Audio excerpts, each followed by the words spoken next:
তো গাইস আমাদের ঘরে কেউ না থাকে তো আমাকে রাঁধতে হচ্ছে। দেখো এই যে তো হয়ে গেছে, তোমরা সবাই কেমন আছো? আশা করছো খুব ভালো আছো, আর আমি খুব ভালো আছি। তো গাইস তোমাদের কাছে আরো একটা ছোটখাটো ব্লগ ভিডিও নিয়ে আলি। আর গাইস তোমরা টাইটেল আর থাম্বনেল দেখে নিশ্চয়ই বুঝতে পেরেছো। তো গাইস বেশি দেরি না করে ব্লগ ভিডিও শুরু করি। তো গাইস আমাদের ঘরে কেউ না থাকে তো আমাকে রাঁধতে হচ্ছে। দেখো এই যে ভাত বসিয়ে নিয়েছি, দেখতে পাচ্ছ। আর গাইস আজ আমাদের কাজ বন্ধ আছে, এই যে দেখতে পাচ্ছ লিন্টেন লেভেল অব্দি গাঁথা হয়ে গেছে, আর বাকি যখন লিন্টেন দিলেই হবে, মিস্ত্রি আসে না, এই যে দেখতে পাচ্ছ। আর গাইস কাল হাট গেছিল বেলপাড়ি, আর এই যে সবজি এনেছে দেখতে পাচ্ছ, বিলাতি পটল এসব আছে। আর বিলাতি রাঁধবো এখন আমি। তো চলো। তো গাইস বিলাতিগুলোকে আনি করে ধুয়ে করে এখন পটি নিয়ে কাটবো। এই যে দেখো বসে গেছি, এখন কাটছি, কাটি নেবো বিলাতিগুলো, আর বিলাতি তরকারি করবো।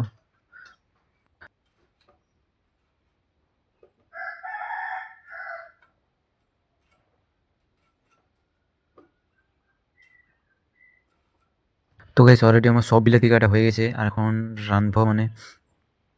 তো গাইস দেখতে পাচ্ছ এই যে বসিয়ে দিয়েছি, এখন বিলাতি সিদ্ধ মানে অলরেডি রান্না হয়ে গেছে, মানে এখন নামালে হবে। তো গাইস প্রথমবার রান্না করছি, তো কেমন হোক জানি না।